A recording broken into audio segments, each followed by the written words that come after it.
In this video, I'm going to be going over example 2 in the bearings notes. Feel free as I'm going through this problem to pause, rewind, rewatch anything, or even pause and try the next step on your own and come back to check your work. All right, so the plane is traveling from an airport of a bearing of 125 degrees for 35 kilometers.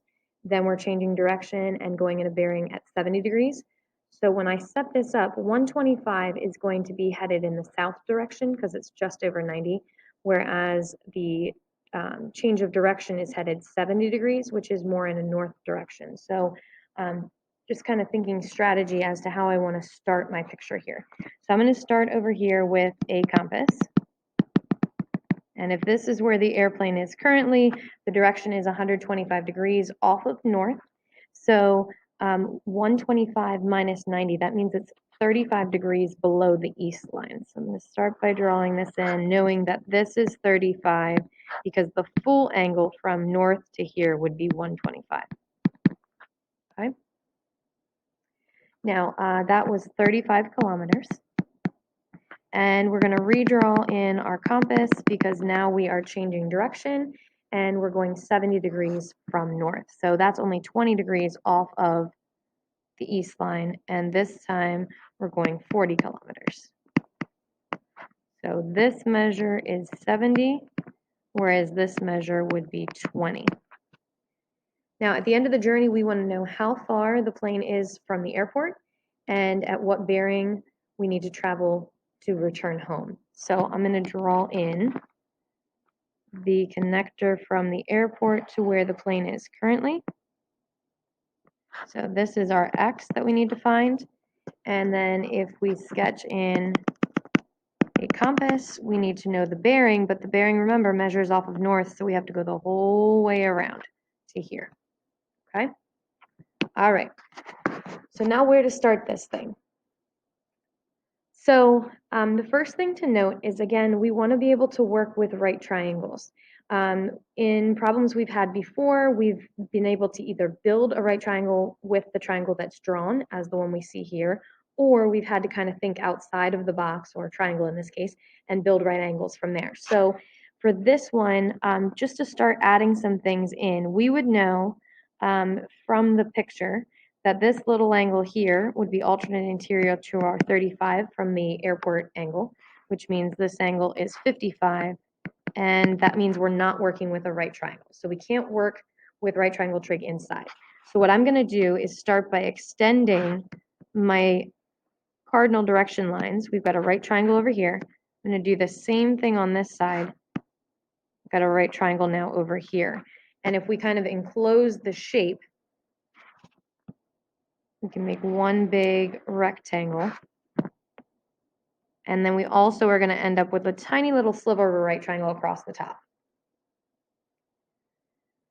Now from here, it's going to actually end up being important for us to really find almost every measurement on these green triangles that I just drew to find all of the missing pieces. So I'm going to start with the triangle over on the left-hand side with the 35-kilometer hypotenuse. I'm going to find the missing sides over here. So I'm just going to call these A and B. And we have a 35-degree angle. Again, the hypotenuse is 35. Just so to solve for A, we could do, let's see, sine of 35 would equal A over 35. So A, I'm just going to keep this as a trig expression. I'm not going to convert that to a decimal just yet. And then we could do the same thing for B. We'll use cosine. So cosine of 35 would equal B over 35. So B would equal 35 times cosine of 35 degrees. All right, so that gets us those two lengths. Then we're going to do the same thing, but for the triangle on the bottom right. So I'm going to call this C and D. We're going to find those values as well. Same strategy. So to solve for C, that's the adjacent side, we do cosine of 20 degrees equals C over 40.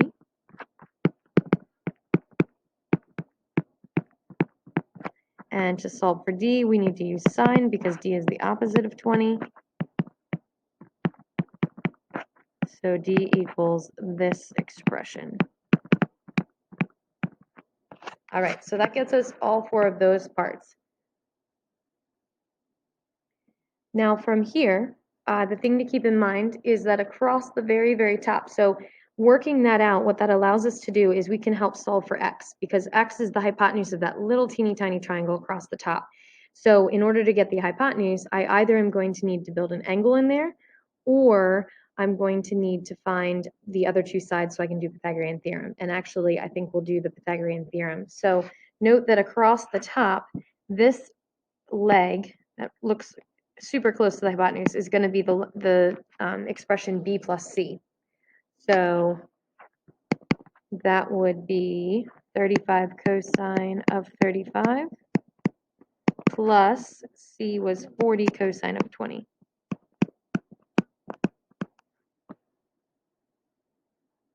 And then the thing that we can do for this little side over here is note that side A on the left is the full length, D is part of that, so this length is going to be A minus D. So we can take 35 sine of 35 minus D, which is 40 sine of 20.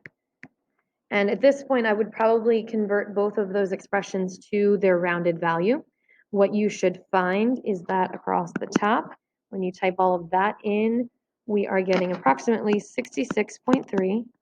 When you type in the little side length and do that subtraction, you're getting approximately 6.4. So now to find x, we can set up Pythagorean theorem because we have those two side lengths. So we'll do 66.3 squared plus 6.4 squared equals my hypotenuse x squared. And when you solve that out, you end up, again, that hypotenuse is really close in length to the bigger leg at 66.6, and we are working in kilometers. So that's the distance from where the plane is now to the airport. Then we just have to find the bearing.